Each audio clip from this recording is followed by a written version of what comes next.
Hello and Vanakkam. This is Tachu and you are listening to the Sip on It podcast. In this episode, we are going to see 5 ways to practice self-love without actually spending money. We are entering recession and we need to take care of our mental health and be as cheap as possible while we are at it. So, here we go. The first is hot girl walks. Now, you're asking me what the hell is that? There is walking and then there is hot girl walks. Hot girl walk is dressing up all cute, headphones on if you're in a safe area and go on a walk.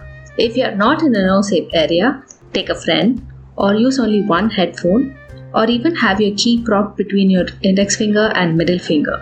Just saying, just be cautious because the times are just not so good right now. Nature walk would do you so much good. If you want something even better, leave your phone at home. Walk with nothing but your thoughts.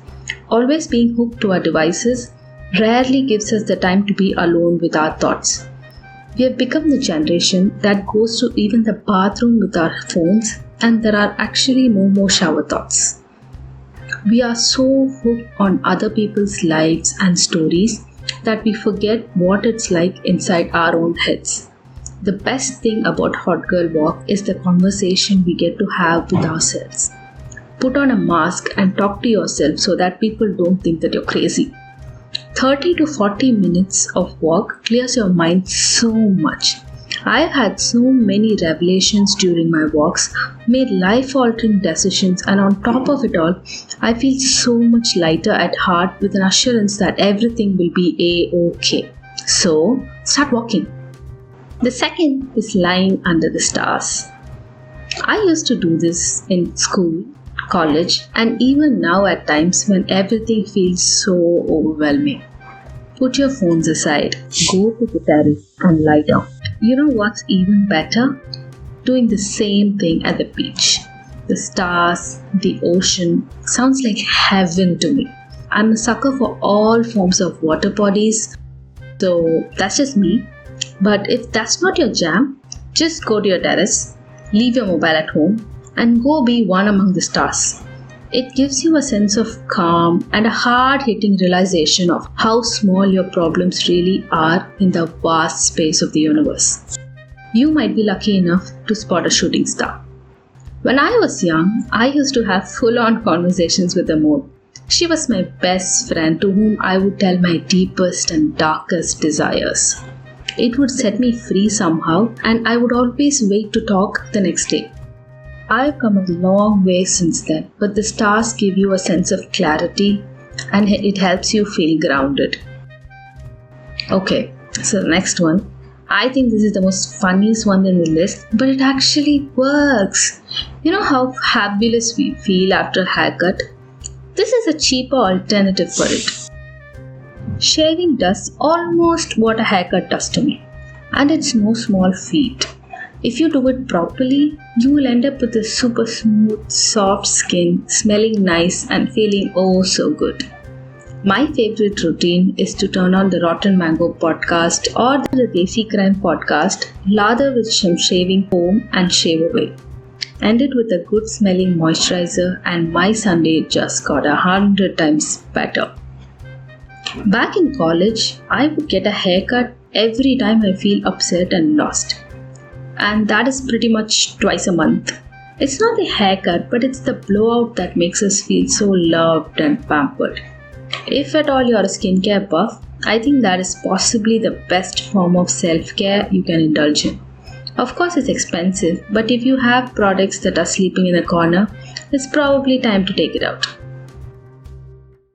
And the next one is girl talk. There is nothing better than opening yourself up to a bunch of people who you trust enough to be vulnerable with. I love talking to my girl gang. They've been with me since childhood, so they're very much aware of every messed up thing I have done in my life and they've never judged me for it. At least not to my face.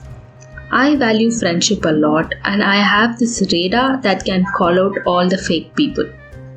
So I have a handful of people who I really trust with my life and with whom I talk with no inhibitions or fear of judgment. So if you have a girl gang, schedule a meeting offline, online, and rant away. But wait, what if you don't?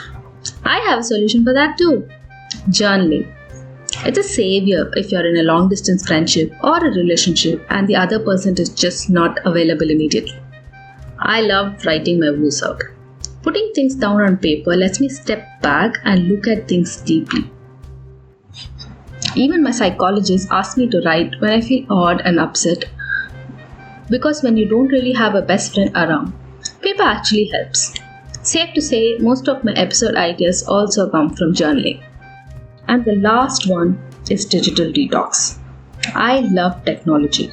It gives us livelihood. It keeps us connected with our loved ones and has made pretty much everything so very easy for us. But it also comes with a catch. It's addictive. It eats our time and money. You know what? Instagram is probably the reason why I'm poor. The targeted ads, I'm telling you, they're just wow. They're doing such a good job at it. They just know how to get into my wallet. But have you ever tried to be without it? I have never done it voluntarily, but I've been forced to do it when I go on vacations due to poor network or no network coverage. And it feels blissful. Leave having a clear mental space. There seems to be so much time to do when you don't have your mobile phone in hand. So try to have a couple of hours during the weekends to be just off the grid. Go out, do stuff without the intention of documenting it anywhere. The kind of fun you will have is different. It no longer matters how your dress is or how your hair looks. It will be pure, unfiltered fun, and you can laugh like it's nobody's business. Like no one is taking a candid picture of you, which might turn out to be this ugly, laughing face of yours. We have become slaves to technology so much despite knowing it is doing more harm than good, especially to our mental health. So schedule off times. It can be once a month or once a week. If you have no self-control like me, keep your phone at home and go out. Sometimes when I feel like it's getting out of hand and I'm not present at the moment, I leave my phone in my bike or car and go about my day. I'm not really proud of my lack of control, but these stopgap solutions really help me take a break. On top of all this, starting every day with gratitude helps you in understanding all the positive aspects of your life, helping you in cultivating a sense of appreciation and contentment. Being content is far more important and difficult than being happy. Besides, when you are content, happiness is not that far away. Allocate time for yourself every day where you disconnect from the world and do something you love, where you are left with your own thoughts. If you are in a creative field like me, it's your energy drink. You need that mental reset in order to bring new ideas and be productive at your work. It can be something as simple as sketching, gardening, working out, or even coloring.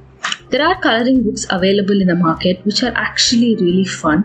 Even my mom has an adult coloring book.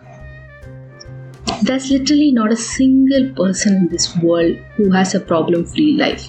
Some have personal issues, some have professional issues. But I always see two types of people. One is happy no matter what, and another is unhappy no matter what. When you practice self-love, you tend to become more positive, see better aspects of life, and even feel more in control of your life. It helps you stay grounded in the world and gives you a sense of balance and well-being. When you practice self-love, you will be able to manage the stress and swim through difficult tides without losing yourself or your self-worth. And with that, we are coming to the end of this episode. I will let you sip on it and see you in the next one. Bye!